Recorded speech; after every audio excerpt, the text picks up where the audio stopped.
भगवान विट्ठल श्री हरि के अवतार थे। उन्होंने यह अवतार क्यों लिया, इसके बारे में एक पौराणिक कहानी में उल्लेख मिलता है। हुआ यूँ था कि 6वीं सदी में संत पुंडलीक माता पिता के परम भक्त थे।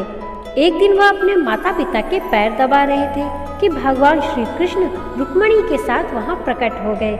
वे पैर दबाने में इतने लीन थे कि अपने इष्ट देव की ओर उनका ध्यान ही नहीं गया। तब प्रभु ने उन्हें स्नेह से पुकार कर कहा, पुंडलीक, हम तुम्हारा आतिथ्य ग्रहण करने आए हैं। पुंडलीक ने जब उस तरफ देखा तो रुक्मिणी समेत सुदर्शन चक्रधारी को मुस्कुराता पाया। उन्होंने पास ही पड़ी ईंटें फेंक कर कहा कि भगवान, मेरे पिताजी शयन कर रहे हैं, इसलिए आप इस ईंट पर खड़े होकर प्रतीक्षा कीजिए। कुछ ही देर में मैं आपके पास आऊँगा। और वे पुनः पैर दबाने में लीन हो गए। भगवान पुंडलीक की सेवा और शुद्ध भाव देखकर प्रसन्न हो गए और कमर पर दोनों हाथ रखकर और पैरों को जोड़कर ईंटों पर खड़े हो गए।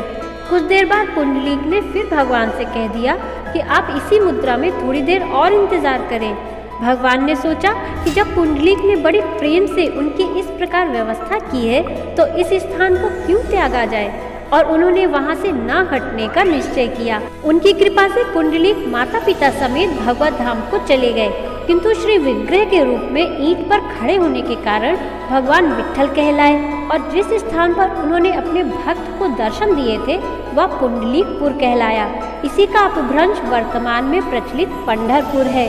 महाराष्ट्र में विट्ठल को विठोबा भी कहा जाता है और पंढरी, पंढरीनाथ, पांडुरंग, विट्ठल, विट्ठलनाथ आदि नामों से भी बुलाया जाता है।